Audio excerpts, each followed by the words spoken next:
bahwa Pak Jokowi nyari udara seger itu dengan memanfaatkan komunitas motor gede, tentu dalam upaya untuk rilis stresnya dia itu tuh. Jadi pasti itu nggak ada soal juga, bagus juga.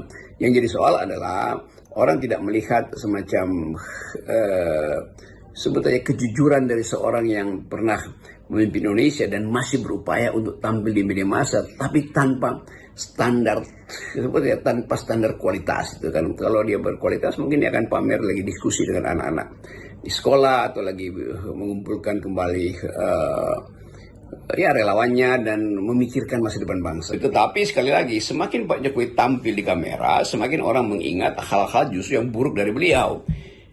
Kenapa begitu? Karena proksi Pak Jokowi ke dalam kabinet Prabowo itu melalui Gibran yang sekarang adalah wakil presiden.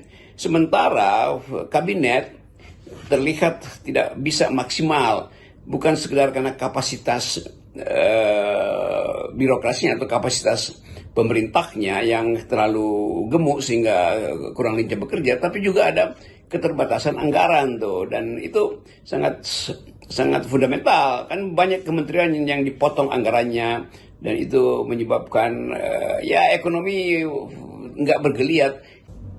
Jujur saya merasa aneh melihat berbagai aktivitas Pak Jokowi ini. Sebagai mantan presiden 2 periode gitu, kok kegiatan yang dilakukan tuh lebih terkesan mencari sensasi dan miskin substansi maksud saya. Jadi publik akhirnya menyimpulkan bahwa sudahlah, era Pak Jokowi sudah selesai, tetap beritanya masih ada tapi bukan berita yang betul-betul berguna atau berkualitas. Ya, nonton Pak Jokowi di atas motor gede, ya apa bedanya nonton seorang selebriti di atas motor gede juga tuh. Dan mungkin sang selebriti lebih bermakna karena si selebriti dia masih bisa mengucapkan hal-hal yang membuat orang percaya bahwa dia ada selebriti itu, karena dari awal dia punya kapasitas itu. Tapi kalau Pak Jokowi kan orang lihat dia sebagai orang yang tetap ingin diperhatikan, itu masalahnya kan. Apa namanya tuh, naik, kalau anak milenial bilang terus naik skuter. Skuter itu artinya selebritis yang kurang terkenal. Ini saya ngutip aja ya apa yang beredar di media massa tuh. Tapi sekali lagi, masalah dasar kita adalah mencari figur pemimpin justru ketika, atau membaca figur pemimpin justru ketika dia selesai masa jabatan. Selama dia adalah masa jabatan, tentu luxury dia itu, kemewahan secara politik, kemewahan secara artistik diatur oleh tim suksesnya. Tetapi tim itu akhirnya ikut juga memelihara hal yang sama kendati Pak Jokowi bukan lagi presiden. Tetapi sekali lagi itu ada keinginan Pak Jokowi untuk tetap beredar, untuk tetap terbaca, untuk tetap hadir sebagai tokoh dalam upaya mempengaruhi citra beliau. Dan pada saat yang sama terus-menerus ada desakan supaya Pak Jokowi itu diperiksa di pengadilan, karena sangat mungkin beliau terlibat dalam banyak kasus gratifikasi itu. Entah itu gratifikasi pada keluarganya atau gratifikasi yang dia peroleh karena memberi keistimewaan pada proyek-proyek tertentu yang kemudian disebut sebagai proyek strategis nasional. Jadi segala hal yang masih tersimpan di dalam benak publik hendak dituntaskan semester ini. Jadi kita tunggu. Banyak hal yang dilaporkan tentang perilaku Presiden Jokowi, terutama hal-hal yang menyangkut penyalahgunaan kekuasaan, memanipulasi konstitusi. Tentu PDIP yang paling hafal apa yang menjadi agenda kejahatan. Agenda artinya apa yang sudah, atau buku harian kejahatan Pak Jokowi di dalam hal-hal yang sifatnya politis maupun konstitusional tentu disimpan oleh PDIP. Jadi sekali lagi kita menghitung secara saksama bahwa Pak Jokowi nyari udara seger itu dengan memanfaatkan komunitas motor gede, tentu dalam upaya untuk rilis stresnya dia itu tuh. Jadi pasti itu nggak ada soal juga, bagus juga.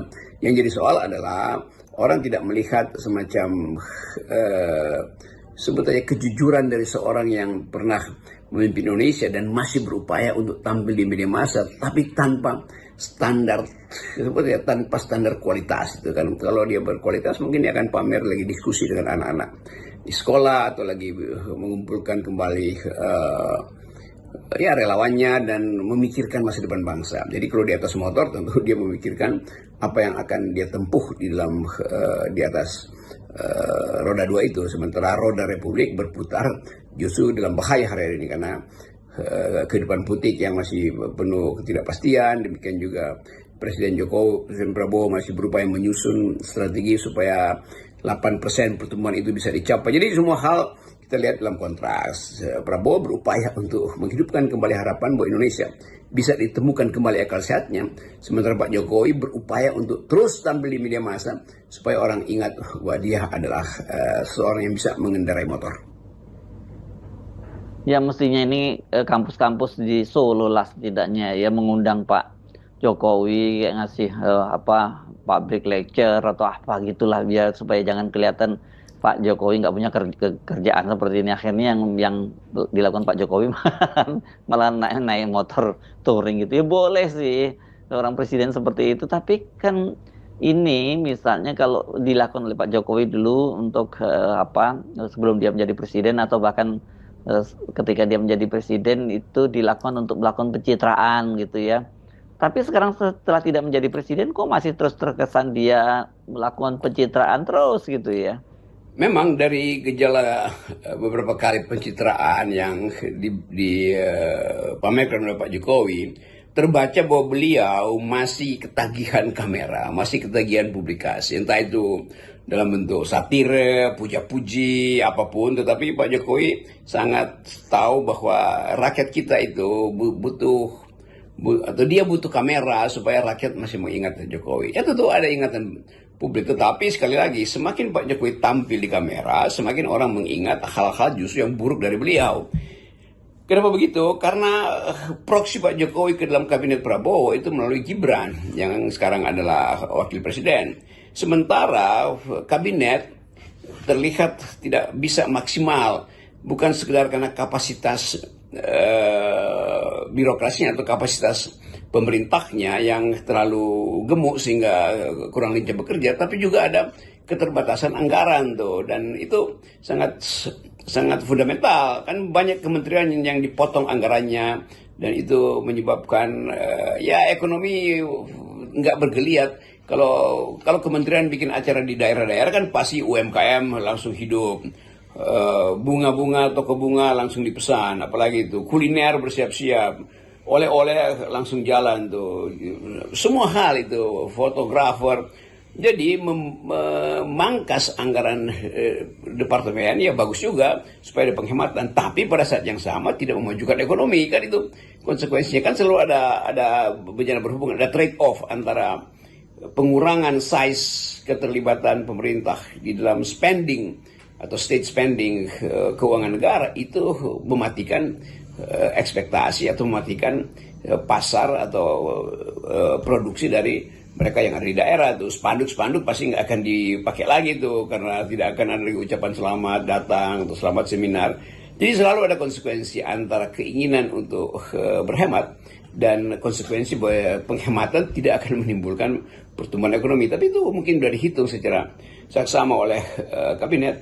Namun yang harus diingat bahwa impact ini jatuh bersamaan dengan soal-soal yang mungkin juga jadi problem ke depan, karena Pak Jokowi, Pak Prabowo berupaya untuk menyelamatkan satu program strategisnya, itu makan siang bergizi gratis, dengan mengambil dari kiri kanan untuk membenahi distribusi atau penyediaan bahan, termasuk sistem bisnis yang belum bonafit. Karena bagaimanapun mengelola makan siang gratis setiap hari itu melibatkan satu aktivitas bisnis yang betul-betul harus teliti. Jadi kelihatannya itu problem kita, dan sambil menunggu keterangan pers nanti Pak Prabowo setelah pulang dari India, kita juga menunggu keterangan pers setelah Jokowi selesai mondar-mandir dengan motor gedenya.